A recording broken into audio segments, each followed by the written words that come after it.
traumatología. Fracturas distales de radio. Bueno,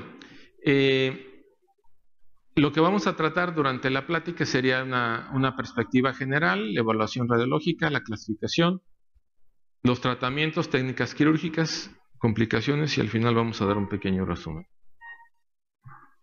La fractura más común en todas las edades es la fractura distal de radio. Es decir, es una fractura muy frecuente. Cuando estuve en este hospital en el 98, mi tesis fue de fracturas distales de radio. En aquel momento, el tratamiento que hacíamos para las fracturas distales de radio era un método que se llamaba método de Green, que después lo presenté en un congreso nacional y bueno, se imaginarán cómo me fue en el congreso nacional. Porque es un método que ya tendía al desuso totalmente, pero sin embargo, bueno, para los alcances que teníamos en el hospital, nosotros consideramos que era una buena alternativa para los pacientes, porque no podíamos tener a lo mejor en todos los pacientes un fijador externo. Y bueno, el hacer un fijador con dos clavitos de Kirchner o dos clavos de Steinman en aquel momento con yeso, bueno, pues era una técnica que estaba disponible en nuestro hospital y lo hacíamos así, ¿no? Pero bueno, la historia natural de la fractura distal del radio es el colapso. Sea cual fuere la edad del paciente y sea cual fuera el tratamiento que ustedes ofrezcan al paciente, el paciente siempre va a tener un pequeño colapso en su fractura. Ese colapso puede representar o no una cuestión de debilitamiento a nivel de fuerza de los dedos o de la movilidad de la muñeca. Por eso es tan importante tener en cuenta esta situación. El espectro que tenemos en las fracturas es así, de unas fracturas que son simples, estables, que no tienen al desplazamiento, a fracturas complejas, con fracturas o fracturas luxaciones. Entonces, el espectro es muy amplio y si ustedes revisan los tratamientos que hacemos para diferentes o diversos tipos de fractura, no encontramos un tratamiento único para una sola patología. Es decir, existen 2 o 3 alternativas. ¿Por qué? Porque ninguna de esas alternativas garantiza que el paciente vaya a salir 100% beneficiado con ese procedimiento que nosotros escogimos. Entonces, el espectro desde las fracturas simples hasta las complejas es infinito el número de alternativas de tratamiento que tenemos.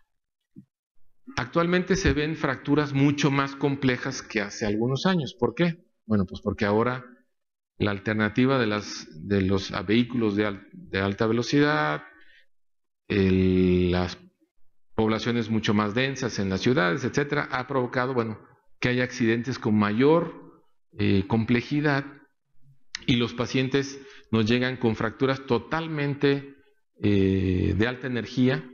Entonces, y aparte son pacientes más jóvenes de los que nos llegaban habitualmente en fracturas distales de radio, con acortamiento, colapso y muchas veces con inestabilidad secundaria del carpo. Las fracturas que están mínimamente desplazadas o que son extraarticulares o que están impactadas pero que están estables, esas se pueden escoger el tratamiento conservador. Todavía podemos escoger tratamiento conservador, dependiendo de la edad, dependiendo de la mano, si es la mano dominante o la mano contraria, podemos escoger todavía manejos conservadores. Pero si existen lesiones asociadas, como lesiones ligamentarias asociadas o fracturas de escafoides durante el proceso de diagnóstico, bueno, pues entonces el tratamiento cambiará.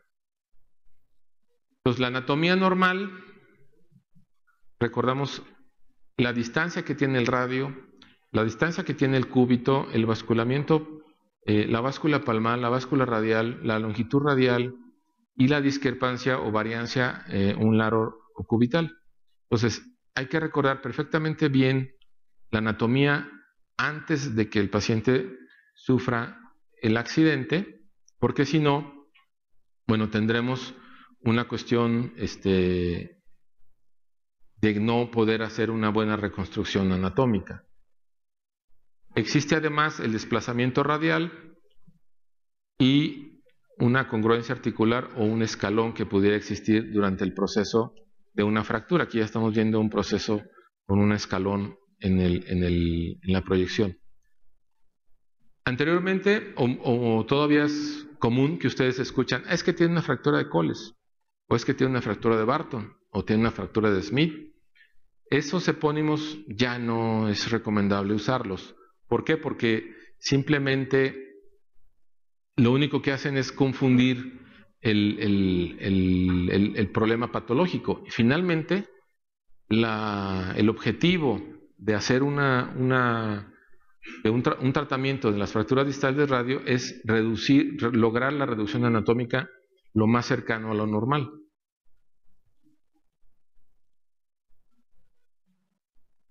Desde 1814, cuando Abraham Coles fue el primero que describió un manejo para las fracturas, comentaba que solamente quedaba el consuelo de que en algún momento el paciente pudiera recuperar algo de movilidad y no tuviera dolor. Ese sería como que el objetivo final en ese momento, ¿no? Sin embargo, vemos que algunos pacientes se llevan consigo ese colapso radial de por vida, ¿no? Entonces hay que tener mucho cuidado en el tipo de tratamiento que vamos a escoger para darle manejo a nuestros pacientes. Bueno, vamos a hacer un recordatorio rápidamente de la segmento distal del hueso número 2, sería 23, entonces tenemos A, B y C, dependiendo del grado de color, bueno, tenemos el grado de intensidad de la fractura. Intraarticular, extraarticular, articular parcial o articular completa. Vamos viendo que aumenta el grado de patología. Esta clasificación de Malone es una buena clasificación. ¿Por qué? Porque nos habla de los 4 fragmentos que participan directamente en la mayoría de las fracturas. Es decir, Malone divide en 4 segmentos, en 4 componentes, y dependiendo de la ubicación de esos 4 componentes, bueno, será el tipo de tratamiento que escoja para hacerlo. Posteriormente les platicaba que al inicio usábamos la técnica de Green para hacer la resolución del problema de la fractura distal de radio. La técnica de Green es insertar en la base del segundo metacarpiano y más o menos a unos 5 centímetros del cúbito insertar el otro clavo. La técnica de la ligamentotaxis de Malone es igual, tiene un clavo que va inserto en la base del segundo metacarpiano, pero el segundo clavo va inserto a nivel del radio, perpendicular al primero, ¿no? Entonces, esa es la única diferencia con la técnica de Green. El yeso es más corto, es decir, tiene ventajas sobre ese, si es que no tuvieran la posibilidad de tener un fijador externo disponible. Es importante, dentro de la teoría de las fracturas distales de radio, el concepto de las columnas. Tenemos 3 columnas principalmente a nivel de la unión del radio con el carpo, que serían la columna radial, una columna intermedia y la columna cubital, que están dados, bueno, por la interacción que tiene el radio con el escafoides, el radio con el semilunar y la cavidad sigmoidea del cúbito. Entonces, esas son las 3 estructuras que dan el sostén a la mano y dan la fuerza para que el paciente pudiera tener la recuperación completa. Este es un diagrama de flujo donde, bueno, tenemos que son no desplazadas, desplazadas, reductible, irreductible. Es decir, todo esto, pues ya tenemos más o menos claro qué vamos a hacer con nuestro paciente. El tratamiento conservador, todavía nosotros llegamos a ver que nos decían, déjalo así, ponle bien su flexioncita para que se vaya a gusto, pero no, ahora ya no debemos hacer eso, está totalmente en desuso. Si ustedes llegan a hacer un manejo conservador, La posición ahora ya es neutra, es decir, no se debe dejar prácticamente ninguna flexión ni extensión, es únicamente con la posición neutra. Utilizamos las redecillas chinas o la manopla de Weisberger para hacer la reducción con tracción y contratracción, que es lo clásico para hacer la reducción del ligamento taxis, y posteriormente se puede utilizar ya el uso de una férula de yeso o yeso completo. Las fracturas inestables, bueno, donde existe conminución, más del 50% de la conminución dorsal, palmar, todas estas características, pero la reducción cerrada inicial no puede mantenerse con una férula o con un yeso, entonces las fracturas con estas características debemos escoger un manejo no conservador, sino un manejo quirúrgico. Se pueden utilizar desde clavos Kirchner para hacer la fijación del segmento radial, de la esteloides radial. Es muy buen método, pero no debemos dejar solo este método, sino este es un método únicamente de fijación y tenemos que usar una protección con algún otro método adicional, que pudiera ser un fijador externo o alguna otra situación.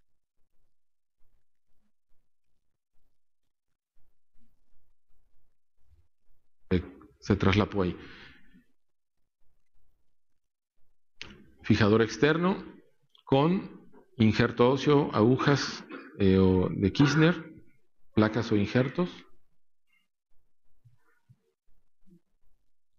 Los shunts, el uso de los shunts está indicado, ¿por qué? Porque cuando son clavos lisos tenemos la posibilidad de que ese clavo se pudiera aflojar o se pudiera desplazar. Entonces, el uso de shunts o mini shunts está bien indicado para que no tengamos posibilidad de que nuestra reducción pudiera sufrir alguna cuestión de inestabilidad.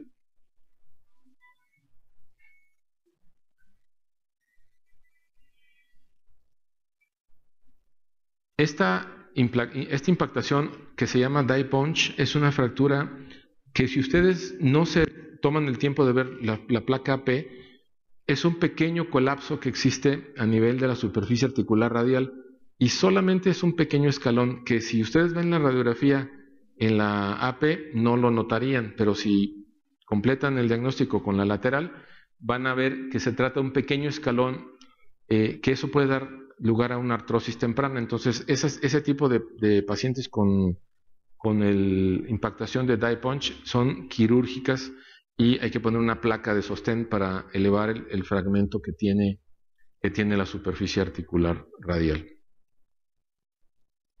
Entonces tenemos fracturas totalmente colapsadas, vean la distancia del radio, perdón, la distancia del cúbito, la impactación radial, la desviación de la posición que tiene el semilunar aquí. Entonces hay que lograr la reducción lo más anatómicamente posible y adicionalmente hacer el sostén con un fijador externo. Vemos aquí 1 año y 8 meses después del posoperatorio con una buena reducción y la movilidad aceptable.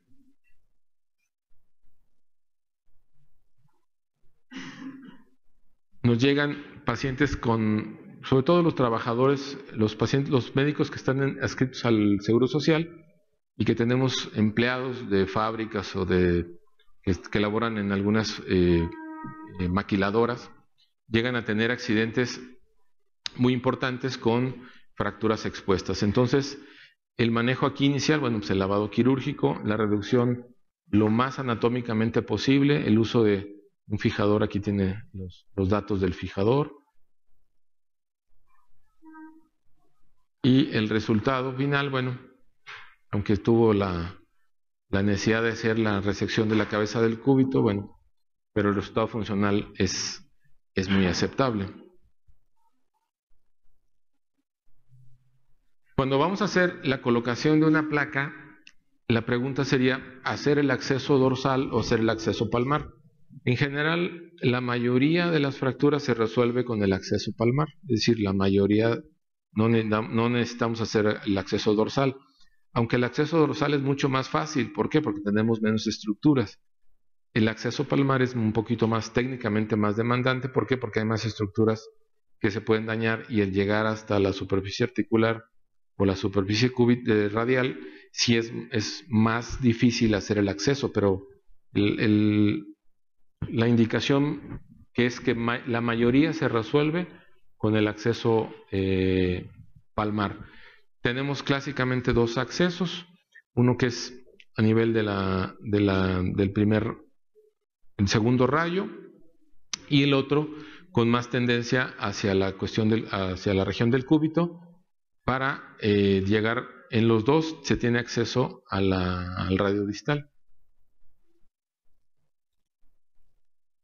Hay otro acceso que es el de Henry y una prolongación de lo que es el acceso al túnel del carpo, que también es un acceso a veces utilizado en algunos casos. El uso de placas en T. Las placas en T siguen siendo una medida útil. La placa en T no necesitan poner una placa AO, una placa con fijación, que los tornillos vayan fijados a la placa, sino que pueden ser una placa clásica en T. Con eso es más que suficiente para resolver la mayoría de los casos. Tenemos un desplazamiento importante hacia palmar. Se manejó inicialmente con un aparato de yeso, pero después se optó por hacer la colocación de una placa más un fijador externo. Entonces, sí es importante hacer un buen diagnóstico para que pudiéramos tener una muy buena resolución de los casos.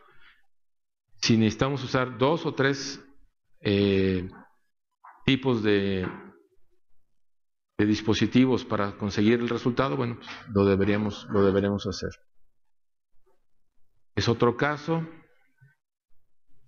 Aquí no es el mismo caso con la resolución. Estas son las placas actuales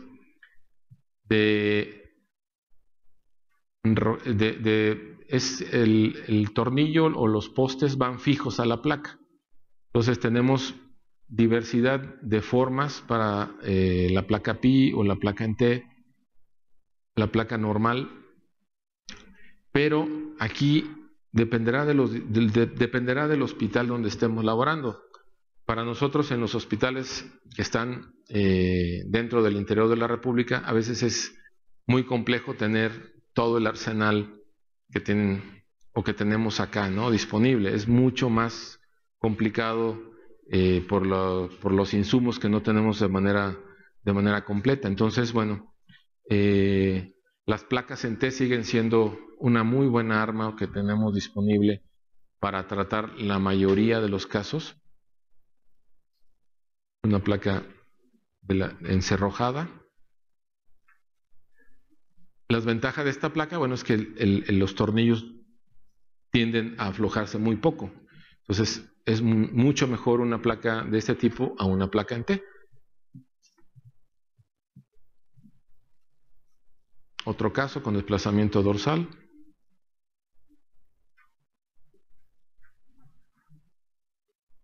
Y aquí es el abordaje dorsal para este tipo de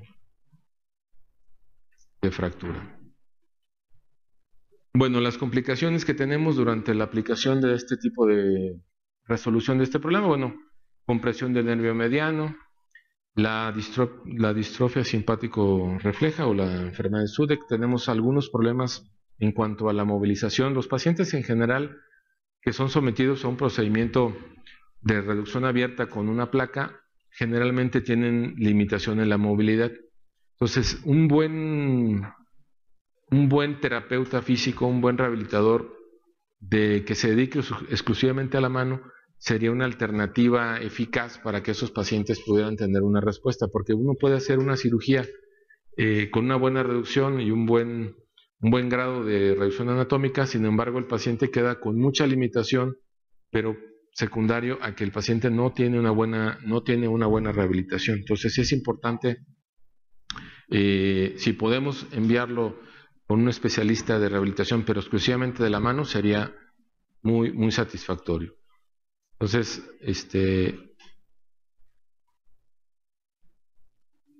la evaluación radiológica, donde existen diferentes tipos de evaluaciones para hacer el resultado funcional.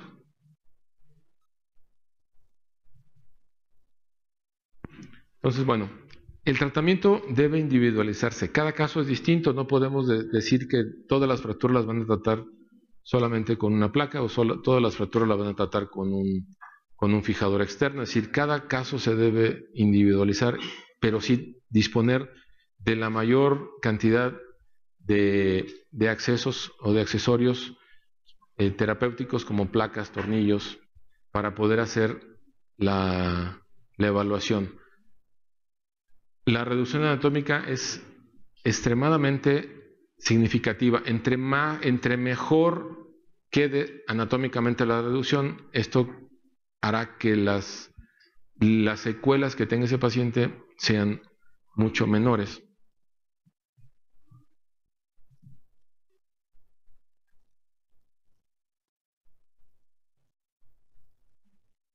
Bueno, les agradezco mucho su atención y nuevamente le damos las gracias al doctor Ignacio Bermúdez Martínez por todas sus enseñanzas que nos permitió absorber de él. Gracias.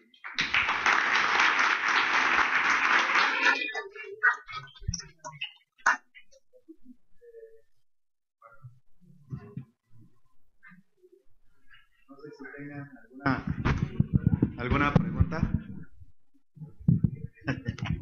En una de tus diapositivas mencionabas que una complicación era el uso del fijador durante determinada cantidad de tiempo. Yo vi que decía 6 semanas. Normalmente, bueno, yo acostumbro dejarlo entre 6 y 8 semanas. Entonces, sí. ¿Cuánto tiempo? Sí, lo ideal, al igual que el hombro es una estructura que no podemos limitar el movimiento más de 4 semanas. ¿Por qué? Porque la fractura podrá verse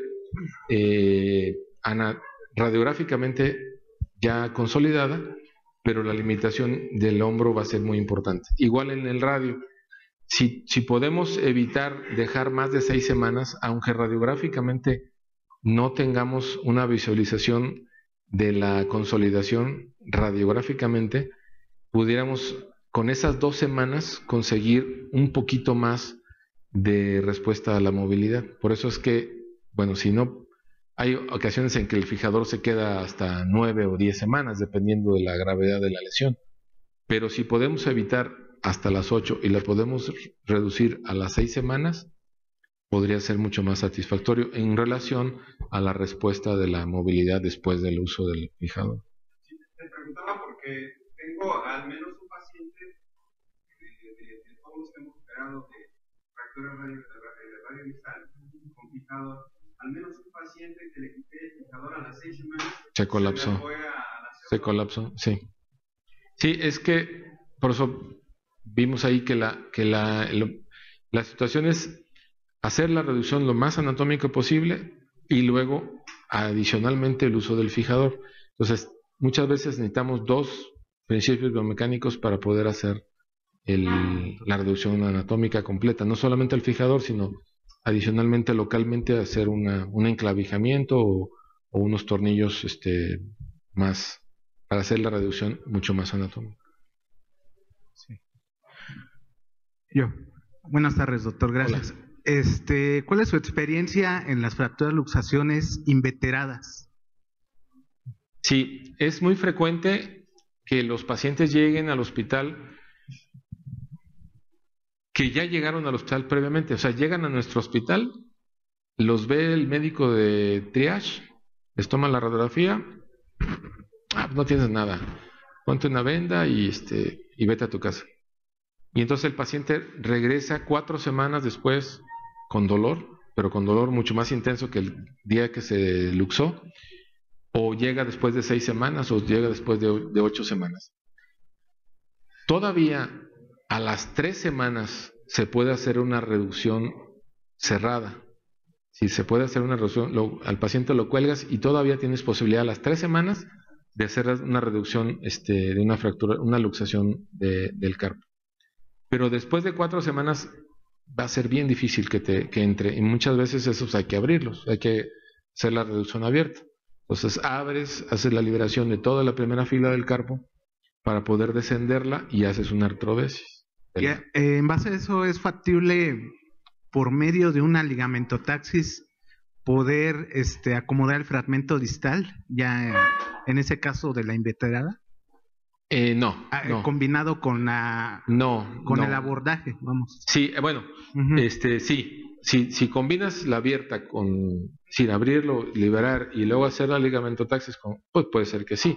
Pero ya una vez abierto, pues no necesitas hacer simplemente te traes la primera fila y la bajas ya liberado. Obviamente, pues vas a hacer un abordaje muy agresivo, porque hay que destruir no solamente la fibrosis, sino quitar prácticamente todos los ligamentos de la primera fila con la segunda fila. Entonces, bajarlo ya es abierto, es más fácil. Entonces, no necesitas colgarlo. Antes de 3 semanas lo puedes hacer cerrado y te va a quedar cerrado y lo puedes fijar como quieras. Le puedes poner un fijador, le puedes poner clavos cruzados. Es decir, pero después de 3 semanas es prácticamente imposible hacer la reducción. Gracias.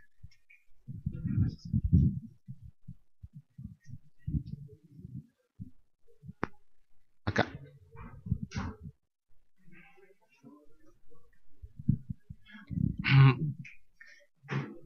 Sí, gracias por la palabra, colega.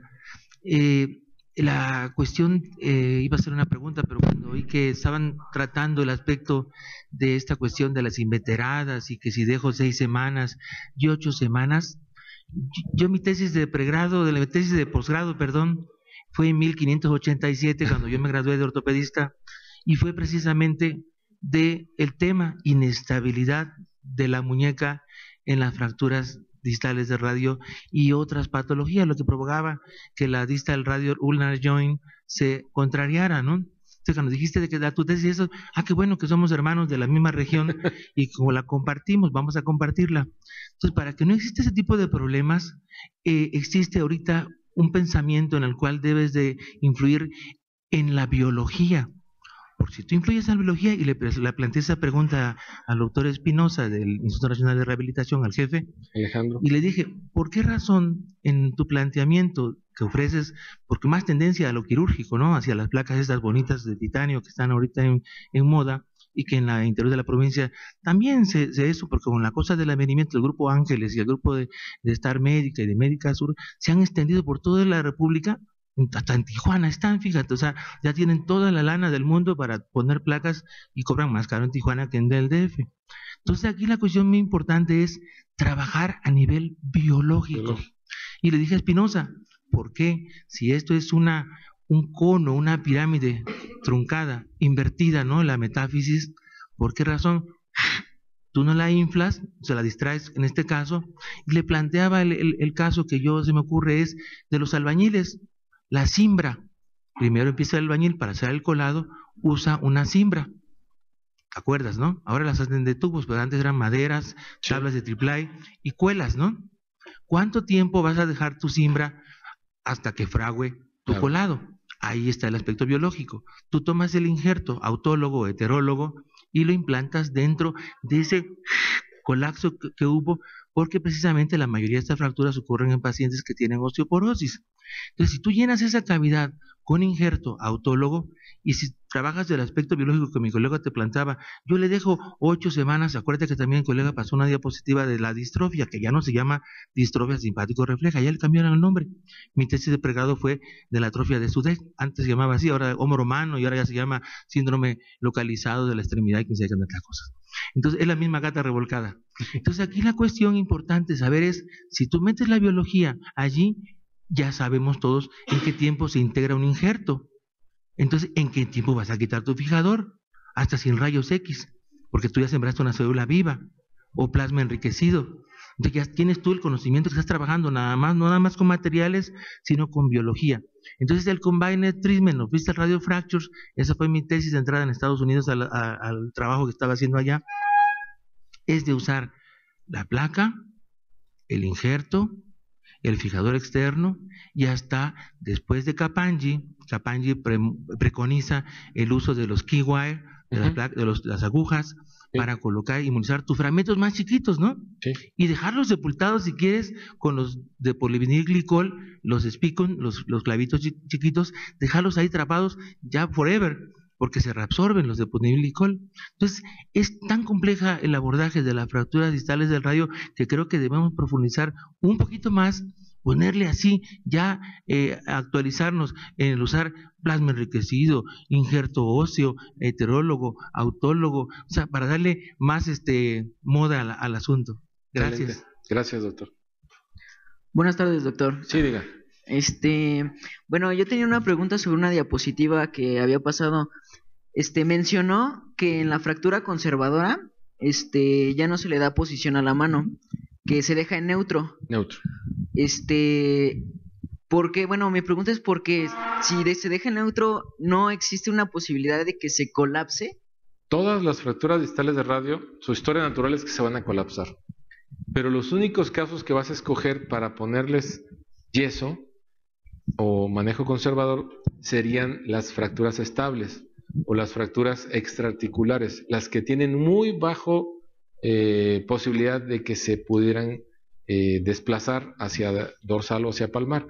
Entonces, si tú intentas manejar porque existen miles de clasificaciones, ¿no? Existe la de Frickman, la de Malone, la de Diego Fernández, la de la clínica Mayo, la de AO, o sea, la que tú me digas, si es una fractura estable, la puedes manejar conservadoramente, pero si es una fractura inestable y le pones un yeso, pues obviamente vas a tener un colapso. Entonces quiere decir que lo que estuvo mal fue la determinación de usar un manejo conservador. Esa fractura debió haber sido manejada por otro método distinto, ¿no? Entonces ya no se usa con posiciones.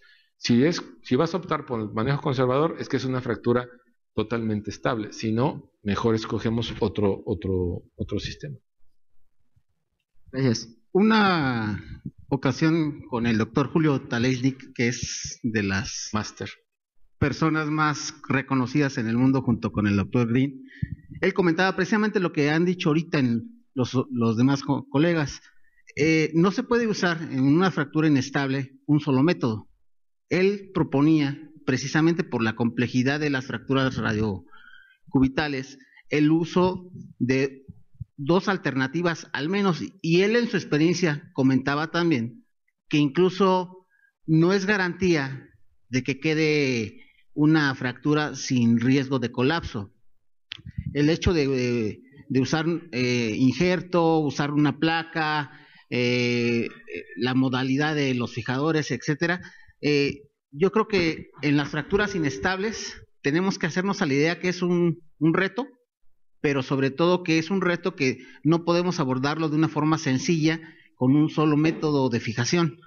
Entonces, desgraciadamente, por la cuestión a veces institucional, a diferencia de lo privado, pues aquí nos limitan mucho de que no tenemos el fijador, y si le pedimos a un paciente pues, una placa, injerto, fijador, pues nos van a decir, sí, ¿sabes qué? Pues no lo operes. Escoge uno. Exactamente. Entonces, eso es una realidad. Y lo comentaba mucho el doctor Talesnik, que para los que conocen, es un doctor que ha estudiado muchísimo la cuestión de la biomecánica de las fracturas, precisamente lo de las 3 columnas que estabas comentando. Sí. Entonces, yo me quedaría con eso, que las fracturas inestables no son fracturas que se deben de abordar de una forma sencilla. Y no, es complejo, es complejo. Bueno, pues agradecemos al doctor su valiosa colaboración y le hacemos entrega de sus 2 conferencias.